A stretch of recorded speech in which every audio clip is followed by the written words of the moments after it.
Járt már valaki úgy a nézők közül, hogy nagyon vágyott valamire, valami élményre vagy tárgyra, és úgy érezte, hogy ha ezt a dolgot meg fogja kapni, akkor sokkal boldogabb lesz az élete, és ez meg is történt, megkapta az adott dolgot, részesült az adott élményben, és tényleg boldogabb is lett, és 5 perc múlva az élet, a sors, vagy a jóisten feldobott egy olyan dolgot, ami még boldogabbá tette, és még elégedettebbé, és egyszerre volt boldog, és egyszerre volt dühös, hogy mennyire vágyott valamire, és ez a másik dolog még jobb volt. Mondok egy példát.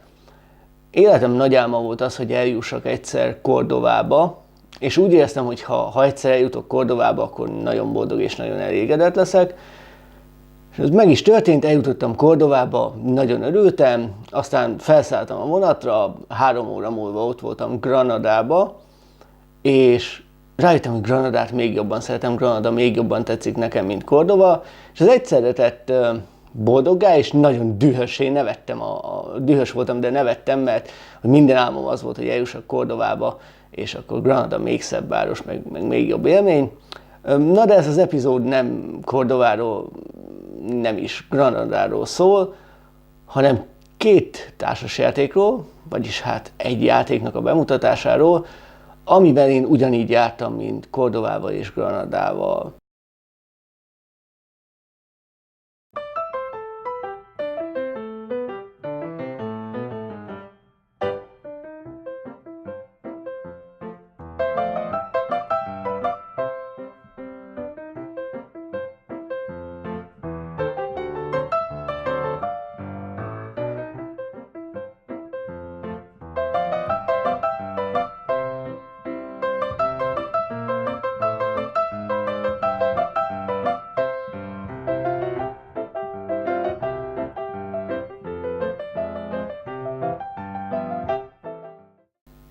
Üdvözlöm a kedves nézőket, Dudás Lajos vagyok, és ez a Kocka el van vetve aktuális epizódja, amiben egy társasjátékot szeretnék bemutatni a kedves nézőknek.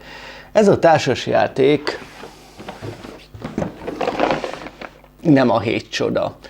Amikor a 7 csoda megjelent, nagyon vártam ezt a játékot, és nagyon tetszett nekem. Antoine Bauza talán a kedvenc társasjáték szerzőm, és amikor először kipróbálhattam a 7 csodát, nagyon élveztem a játékot, és aztán teljesen véletlenszerűen találkoztam egy másik játékkal, ami nagyon hasonló élményt nyújtott nekem, mint a 7 csoda, de sokkal jobban szeretem azóta, és ez hol boldoggá tesz, hol bosszant, és ez a játék, amiről szó van, és amit a mai epizódban szeretnék bemutatni, ez nem más, mint az Among the Stars. Az Among the Stars a görög Artépia Games játéka, nagyon hasonlít a 7 csodához, egy draftolós játék, amiben minden játékos kap 6 kártyát, 4 kör van, 4 év, ugye a 7 csodában 3 korszak van, a Among the Stars-ban 4 év, és a játék célja az, hogy az általunk draftolt, kiválasztott kártyákból egy űrállomást állítsunk össze.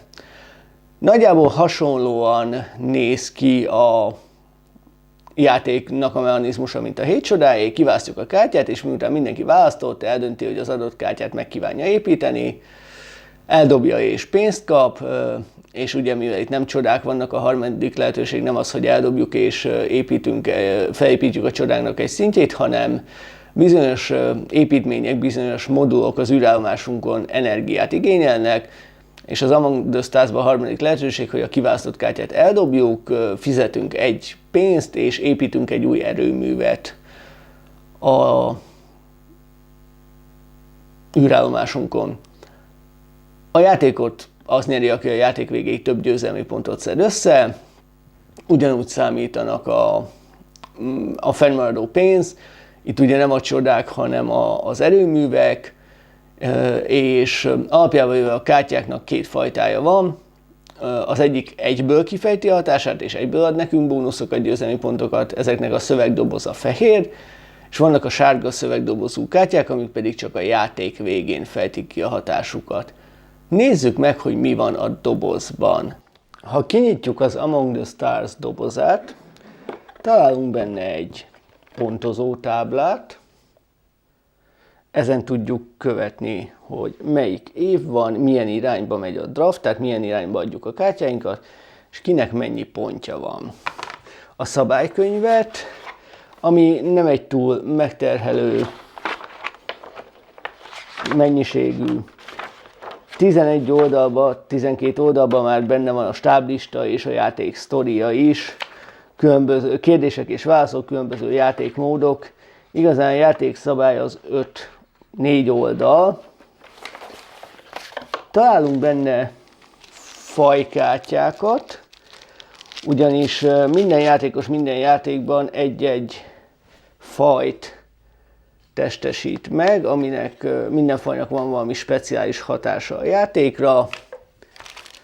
Találunk pénz és játékos jelzőket, valamint körjelzőt, energiakockákat, amiket az erőművek termelnek, és magukat a kártyákat. A kártyáknak 2 fajtájuk van, a dobozt arrébb teszem. Vannak az úgynevezett speciális kártyák, ezeket S betűvel jelöli a játék, és vannak az alapkártyák. Ezeken szám van, ugye 3-as vagy 4-es, attól függően, hogy hány játékosnál kerülnek be a játékba. Lehet a játékot ketten is játszani, de az alap dobozban lévő szabálykönyv effektíve egy 4 játékosos, csak 2 nem játékos karakter, 2 a játékosok által irányított virtuális játékos segítségével. Ezen kívül vannak ilyen kis segédkártyák, micsoda, hogy megy egy kör. Van játékosonként egy-egy main reactor. Ebben kezdjük a játékot. A játék az úgy néz ki, hogy mindenki lerakja a main reactorét, és abban található 2 darab energia. Vannak plusz erőműkártyák a játékban, és vannak olyan kártyák, amik effektíve befolyásolhatják a játéknak a menetét. Az alapdobozban ez a dispute. Ezen kívül pedig vannak objektívák. Minden játékban ezekből az objektíva kártyákból felfedünk adott mennyiséget, és ezeknek a teljesítéséért is plusz győzelmi pontok járnak. Ez található a dobozban. A játék úgy megy, hogy a szabályoknak megfelelően a játékosok számától függően összeállítjuk a sima, ugye ha 2-en, 3-an vagy 4-en játszunk, ugye az adott jelölésű kártyákból összeállítjuk a kártyapaklit, játékosok számától függő speciális kártyákat is beleteszünk, összekeverjük, és minden évben osztunk 6 kártyát minden játékosnak, mindenki választ egyet, és miután kiválasztotta, eldönti, hogy mit akar vele csinálni, megépítheti. Ami a nagy különbség az Among the Stars és a 7 csoda közt, hogy az Among the Stars-ban az is számít, hogy hova rakjuk a kártyákat. A kártyákat mindig csak a már meglévő kártyáinkhoz tudjuk elhelyezni, és sarkosan nem lehet, tehát legalább egy oldalával kell, hogy érintkezzen a már lent lévő kártyákhoz. Ezen kívül számít még a távolság is, ugyanis bizonyos kártyák, mint ez, megpróbálom megmutatni közelből, itt a 3-as szám alatt látszik egy energia kocka, az azt jelenti, hogy a Galactic Research Facility megépítéséhez szükség van egy energiára is. A main reactorön láthatjuk, hogy van itt egy 2-es szám, ami azt jelenti, hogy a main reactor, és ez igaz mindegyik reaktorra, maximum 2 távolságra tudja elvezetni az áramot. Ez azt jelenti, hogy ha elhelyezzük ide ezt a Galactic Research Facility-t, ugye 1-2 a távolság, tehát el tudja oda vezetni az áramot. Hogyha a Galactic Research Facility-t ide tennénk, akkor már nem vezetni el odáig az áramot a main reactorből, nem tudjuk oda rakni. Amit mondtam a bemutató elején, kétféle szövegdoboz van a kártyák alján. Van a fehér, azt mondja, leírja, hogy mi a kártya hatása, és mennyi győzelmi pontot ér. És vannak a sárga kártyák, ez pedig csak és kizárólag a játék végén fejti ki a hatását. Tehát például ez az Alien Bazaar azt csinálja, hogy ad nekünk 1-ből 3 győzelmi pontot, és plusz 2-t, ha 3 vagy több zöld színű kártya van a játék végén 2 távolságon belülre. Tehát ezeket mikor elhelyezzük, a játék folyamán van lehetőségünk arra, hogy teljesítsük ezeknek a kártyáknak a feltételét. Az Among the Stars alapjáték bőven elegendő szinte tényleg végtelen újrajátszhatósághoz, a fajok, az objektívák és a dobozban lévő alap- és speciális kártyák véget. Azonban van 2 kiegészítője a Among the Starsnak, ami csak még jobbá teszi a játékot. Az első az Ambassadors, a nagykövetek. Ebben vannak új alap- és speciális kártyák, új faj, új objektívák, irodák, és maguk a nagykövetek, valamint új konfliktus kártyák, amit említettem az első az alapdoboz kapcsán, hogy vannak bizonyos kártyaszettek, amik befolyásolják a játékot, ezeket kártyáknak hívják, az alapdobozban van egyfajta, az Ambassadorsban 1 és a másik kiegészítőben 2, tehát ott is elég nagy a változatosság.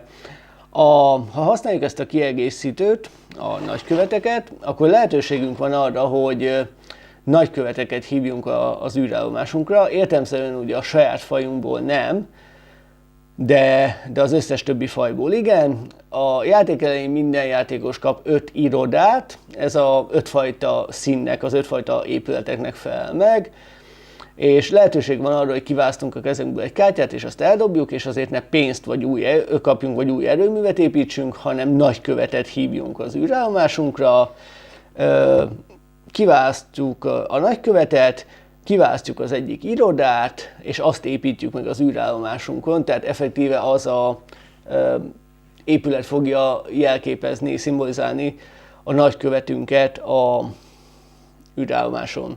A másik kiegészítő az Expanding the Alliance, ebben vannak szintén új alapkártyák, új speciális kártyák, 2 fajta konfliktus kártya, új célok, új fajok, az épületeknek egy része, tehát a kártyáknak egy része 2 színű, tehát 2 típusuk van, és a játék folyamán ezek megfelelnek egyszerre mind a 2 típus követelményeinek, és ezen kívül ennek a kiegészítőnek a nagyon nagy előnye még, hogy a maximum 4 fős játékot maximum 6 fősre emeli. Az Among the Stars egy bevált receptet használ, kár lenne tagadni, azonban szerintem ezt a bevált receptet úgy változtatták meg, úgy főzték tovább, hogy egy sokkal élvezetesebb játék jött ki belőle, mint a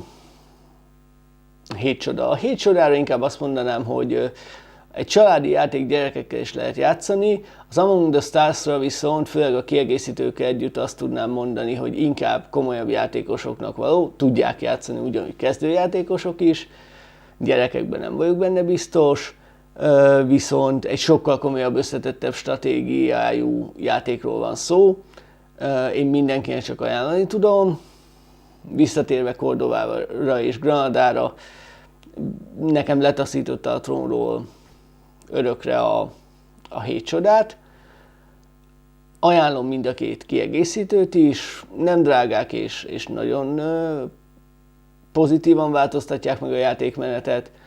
És hogyha a legelső epizódhoz igazodok, amikor a Scythe kapcsán ugye pontoztam a videó végén, és a Scythe-nak, ha jól emlékszem, 9 pontot adtam, akkor azt hiszem, hogy ennek a játéknak bátran adok 10 pontot, tehát egy olyan játék, amit bármikor, bárkivel nagyon szívesen játszok, bármikor nagyon szívesen leveszem a polcról, és órákat képes vagyok eljátszani vele. Nagyon szépen köszönöm a nézőknek a megtisztelő figyelmet, további szép napot, jó játékot, jó szórakozást kívánok. Viszontlátásra, sziasztok!